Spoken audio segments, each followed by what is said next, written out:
बोले दृष्टि जीजी इतना गिर गई है कि रस्म के बहाने मासा को सबके सामने अपने पैरों पर झुकाना चाहती है।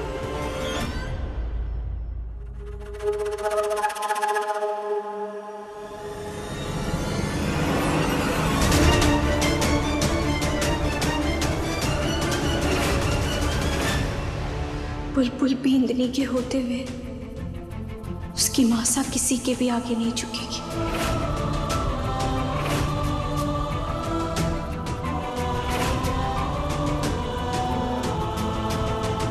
मासा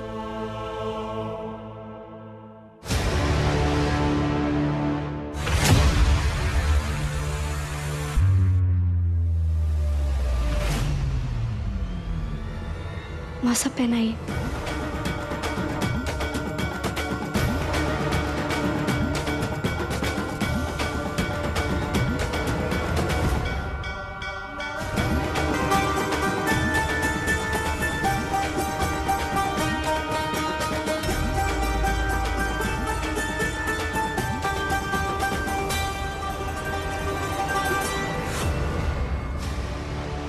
अरे चलिए, अच्छा है, अब तो आप खुश होंगी। आपको तो अब नेक भी मिल गया। अब मैं सारे मेहमानों को खुद टाटा बाय बाय बोलती हूँ। इतनी भी क्या जल्दी है बुलबुल? अभी तो मेरा मन भी नहीं भरा है। वैसे मम्मी जी, आपको नहीं लगता कि बड़ी बीनी के होते हुए चाबी का छल्ला छोटी बीनी के कमर पर नहीं जचेगा?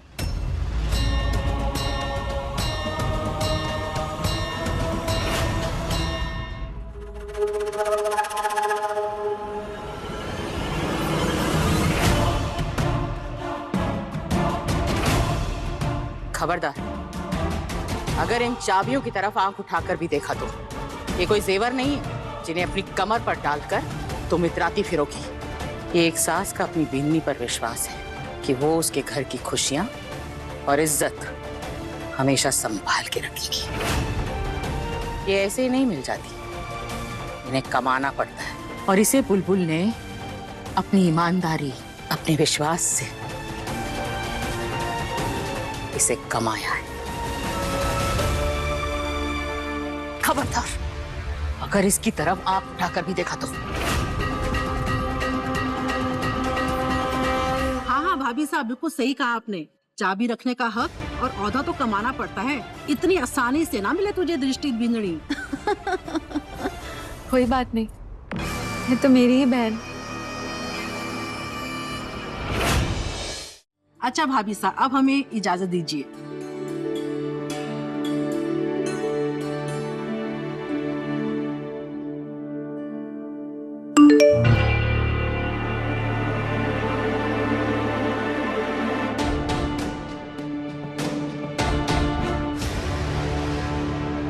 मासा, वो हमारे कॉलेज में ना एक प्रोजेक्ट है जिसकी आज आखिरी तारीख है, तो हमारे को कॉलेज जाना पड़ेगा।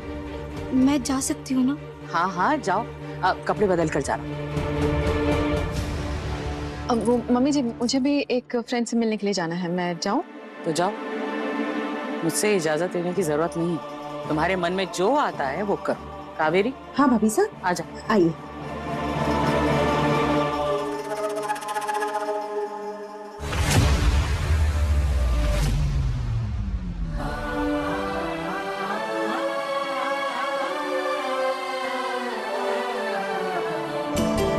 थानेदार साहब, ये क्या तरीका है किसी का अपहरण करने का?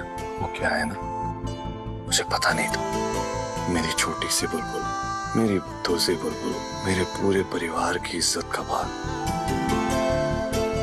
इनका कवर उठा सकती है। बोले, आपको दूध का भाव पता है?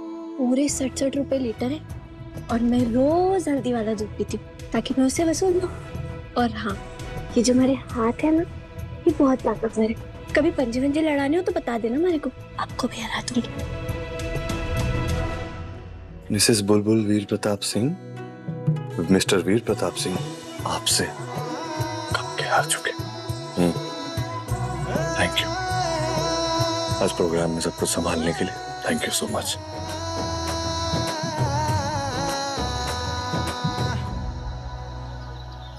घर वालों से ना सही, बट एटलीस्ट वानी से इस समय मेरा मिलना बहुत जरूरी है।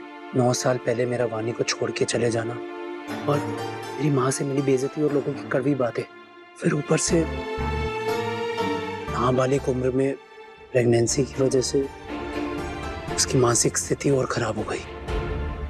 लेकिन बुलबुल, वानी ठीक हो सकती है। वानी चाचा ठीक हो सकते हैं? कैसे? क्या?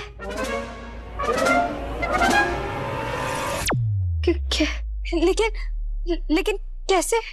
मुझसे। बुलबुल, मैं ही हूँ वानी का इलाज। मेरा दोस्त है, साइकियाट्रिस्ट है। मैंने उनसे बात की और वानी के केस के बारे में भी बताया, तो उन्होंने कहा है कि उम्मीद है कि वानी जल्दी ही ठीक हो जाएगी। Thank you. आज हमारा बड़ा वाला थैंक यू भी आपके लिए छोटा पड़ जाए। हमारे पूरे परिवार को यही लग रहा था कि वानी जी कभी ठीक ना हो पाएंगी, लेकिन आज आपने हमारे को उम्मीद की किरण दिखाई। मैं आपके मनोचिकित्सक दोस्त के बारे में आज ही हमारे परिवार वालों से बात करूं।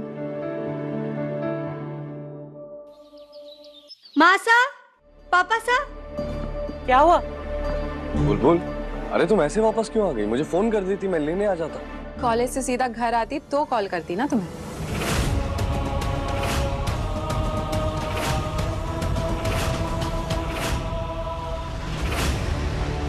उसे बीच में बोलने के लिए किसी ने बोला? अपनी बकवास बंद रखो, समझी तुम? बकवास नहीं कर रही हूँ मैं। जब तुम्हें पता चलेगा कि तुम्हारे पीठ पीछे क्या हो रहा है, तब क्या कहोगे तुम? और ऐसे ही नहीं कह रही हूँ, प्रूफ है मेरे पास, दिखाती हूँ।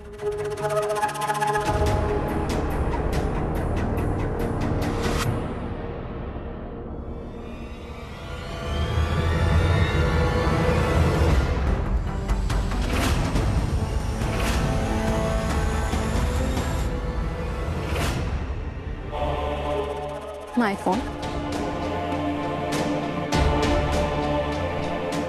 मम्मी जी, थानेदार साहब को अगर पता भी चल गया कि मैं डॉक्टर जैन साहब से मिली थी, तो हमारे झूठ बोलने पर वो थोड़ा गुस्सा करेंगे, पर मैं उन्हें मना लूंगी। लेकिन अगर मासा ने फोटो में ये देख ले कि वो आदमी और कोई नहीं, वानी दीदी के सिद्धार्थ साईं है, तो भूकंप आ जाएगा।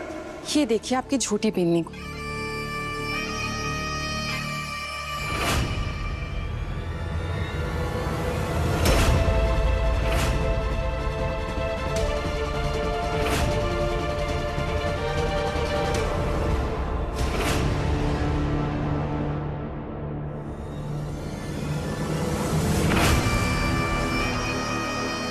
मैं तो अपनी फ्रेंड से मिलने अपना मूड ठीक करने के लिए आई थी, लेकिन यहाँ तो मेरे हाथों इतनी बड़ी लॉटरी लग गई। बड़ी अच्छाई और सच्चाई की मूरत बनी फिरती है, और यहाँ कॉलेज के बहाने किसी आदमी से मिलने आई है। जानती हूँ तेरी छोटी सी गलती से तेरे घर वाले तेरे खिलाफ नहीं होंगे बुलबुल, लेकिन मैं तुझे फंसाने का छोटे से छोटा मौका भी क्यों जाने दूँ। तेरी इस झूठ का फायदा तो मैं उठाऊंगी। देखा मम्मी जी, आपकी प्यारी झूठी बीननी को। अब भी आपको लगता है कि ऐसी झूठी बीननी इस घर की चाबियों की हकदार है? नहीं ना बुलबुल, अब तो तुझे ये चाबियां मुझे ही दे देनी चाहिए। बुलबुल, तुम हॉस्पिटल गई थी किसी को मिलने? डॉक्टर जैन? मासा फोटो देखकर ना चौंकी। इसका मतलब फोटो में सिद्धार्थ भाई साहब का चेहरा नहीं दिखा। अरे ये बताने के लिए तो मैं सरपट दौड़ी घर भागी आ रही थी। आपको पता है, मैंने डॉक्टर जैन साहब से पूछा कि क्या वानी जी ठीक हो सकती है। उन्होंने कहा कि हाँ, वो ठीक हो सकती है।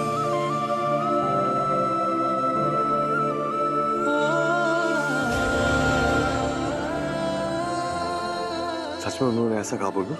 हाँ, उन्होंने कहा कि जिज्जी की हालत सदमा लगने की वजह से हुई और सही इलाज करने पर वो ठीक हो सकती। सुन अच्छू, हमने इतनी सारी कोशिशें करी पर कभी कामयाबी ना मिली। आज पहली बारी उम्मीद की किरण जगी है। हरी वाणी ठीक हो सके है। बुलबुल, मैं तुम्हें बता नहीं सकता मैं कितना खुश हूँ। Thank you so much. तुम सिर्फ रिश्ते नहीं निभाती, उनसे जुड़े जज्बात भी निभाती हो बुलबुल। और तुम बेस्ट हो, जैसे तुम कहती हो। बेस्ट बहू, बेस्ट पत्नी, बेस्ट बेटी और बेस्ट भाभी। सुलच्छो, आज इतनी अच्छी खबर मिली। चल मंदिर में जाके भगवान जी के आगे दिया जला के उनका धन्यवाद करें।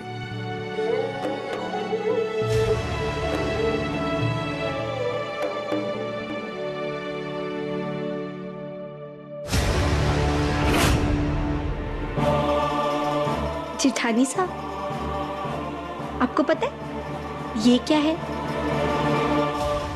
क्या है? ये है आपकी चालों वाली फिश, जिसकी हो गई है टाई टाई फिश। ओले फिश वो पीसा कहाँ डूबी जा रही? टुपुक टुपुक टुपुक। ओले आपकी टाई टाई फिश वाली फिश तो डूब गई। ऐसे ही एक दिन आप भी डूब जाओ। चलो भर पानी में। बड़ी मजाकिया हूँ मैं तो। भले ही मारे और थानेदार साहब का ब्याह किसी भी हालातों में हो, लेकिन जो 7 वचन अपने लिए वो जन्मों जन्मों तक हमारे साथ रहे। और सिर्फ थानेदार से ही नहीं, इस पूरे परिवार के साथ मैंने अपना रिश्ता जोड़ा।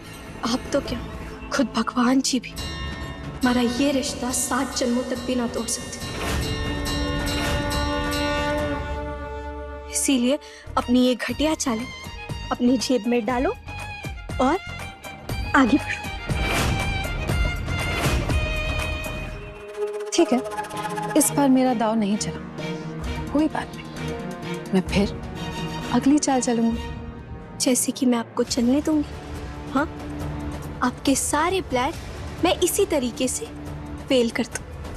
बुलबुल, हर किसी की जिंदगी में ना कोई राज होता है, छोटे मोटे, कोई बड़े, पर होता जरूर है।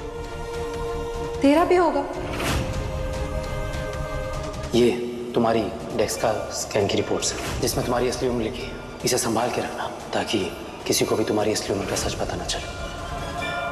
और बहुत जल्दी मैं वो राज सबके सामने लाकर रख दूंगी। और उसके बाद मैं इस प्यारी बहू, भाभी, बीवी को इस घर से बाहर फेंक कर ही दम लूंगी। और फिर इस घर में सिर्फ एक ही बीवी का राज चलेगा, मेरा। तू अपनी पैकिंग शुरू कर दे।